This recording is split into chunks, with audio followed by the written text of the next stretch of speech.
कुछ नाम सिर्फ नाम नहीं होते, वो एक क्रांति होते हैं। जब आप भगत सिंह सुनते हैं तो आपको एक नौजवान की तस्वीर दिखती है, जिसकी टोपी है, मूछें हैं और आंखों में आग है। लेकिन इस लेजेंड के पीछे एक गहरी कहानी है। एक लड़का जो एक विचारक, एक विद्रोही और एक सिंबल बन गया। भगत सिंह की लड़ाई सिर्फ अंग्रेजों के खिलाफ नहीं थी, वो अन्याय, असमानता और हर तरह की गुलामी के खिलाफ थी। उन्होंने एक ऐसे भारत का सपना देखा जहां हर व्यक्ति आजाद और सम्मानित हो। हम हीरो को जानते हैं, लेकिन क्या हम उनके दिमाग को जानते हैं? सिर्फ 23 सालों में उन्होंने बहुत पढ़ा, जोश से लिखा और एक ऐसी आग जलाई जो आज भी जल रही है। उनकी जिंदगी इतिहास का सिर्फ एक चैप्टर नहीं है, यह एक मकसद से जीने का लेसन है। आइए लेजेंड से आगे बढ़कर उस इंसान से मिले। पंजाब के एक छोटे से गांव में फ्रीडम फाइटर्स के एक परिवार में वापस चलते हैं। उनके साथ जलियांवाला बाग में चलें, लाहौर की लाइब्रेरीज में उनके साथ बैठें और ब्रिटिश जेल की अंधेरी कोठरियों में भी। ये शहीद ए आजम भगत सिंह की असली कहानी है, एक ऐसी कहानी जो आज भी उतनी ही रेलेवेंट है जितनी एक सदी पहले थी। एक ऐसी कहानी जो हम सब की है। चलिए शुरू करते हैं। भगत सिंह का जन्म 1960 में पंजाब में रिबेल्स के एक परिवार में हुआ था। जिस दिन उनका जन्म हुआ, उनके पिता और चाचा जेल से रिहा हुए थे। आजादी उनके खून में थी। बचपन में वे खेतों में बंदूकें बोने का खेल खेलते थे और पहले से ही भारत की आजादी का सपना देखते थे। उनका घर त्याग और देशभक्ति की कहानियों से भरा था। लेकिन 1919 में जलियांवाला बाग हत्याकांड ने सब कुछ बदल दिया।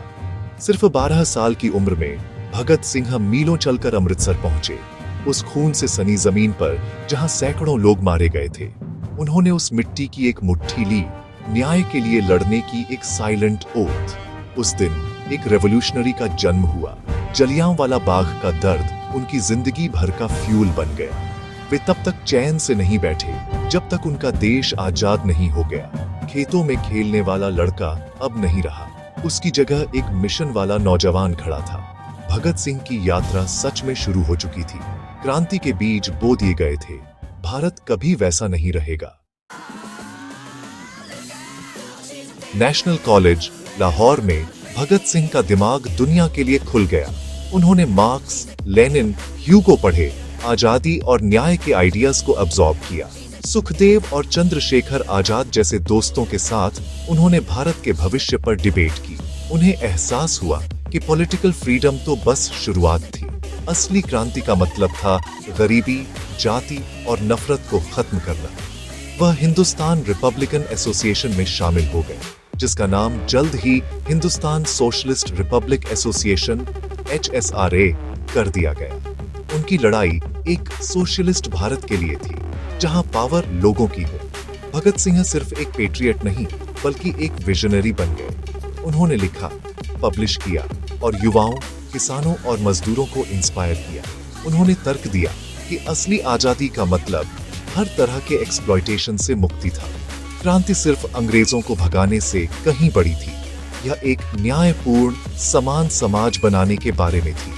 भगत सिंह भारत के लिए एक नया ब्लूप्रिंट बना रहे थे। यह आंदोलन गति पकड़ रहा था।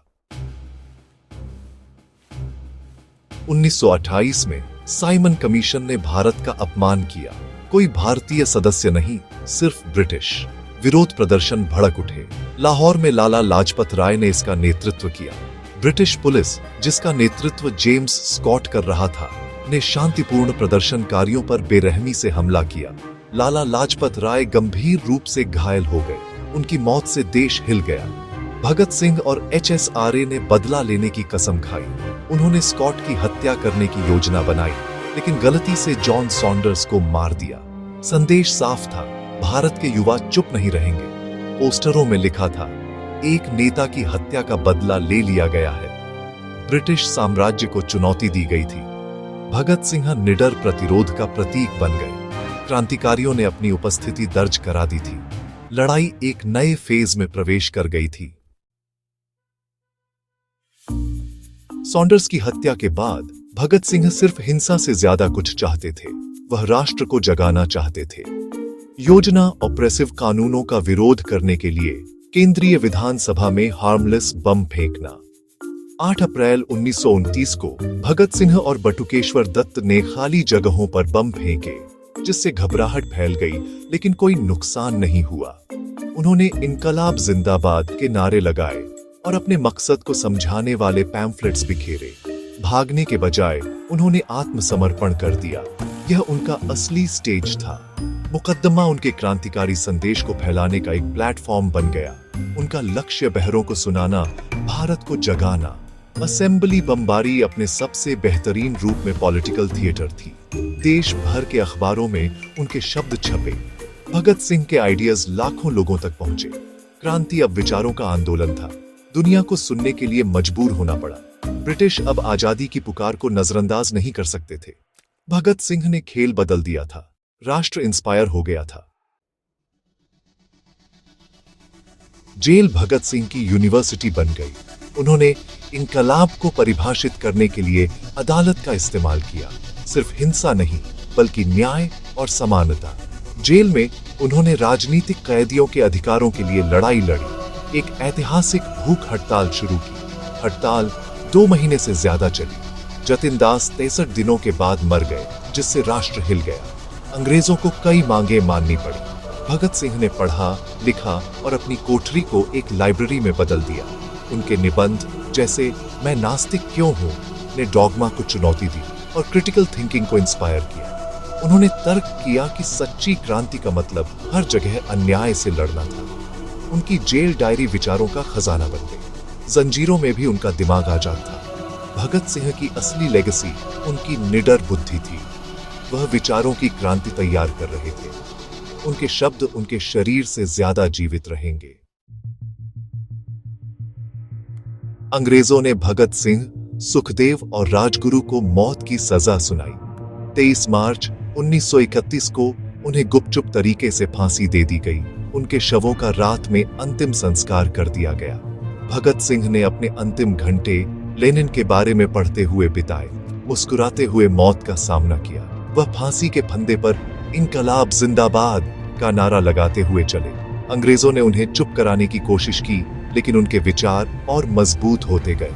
उनकी शहादत ने पूरे भारत में आग लगा दी। भगत सिंह सिर्फ एक हीरो से ज्यादा बन गए, वह एक आइडिया बन गए। उन्होंने दिखाया कि आप एक आदमी को मार सकते हैं, लेकिन उसके विचारों को नहीं।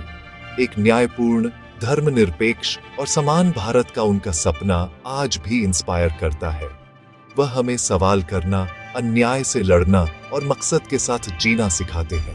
भगत सिंह हर पीढ़ी के लिए एक कॉल टू एक्शन है। उनकी क्रांति जारी है। इनकलाब जिंदाबाद।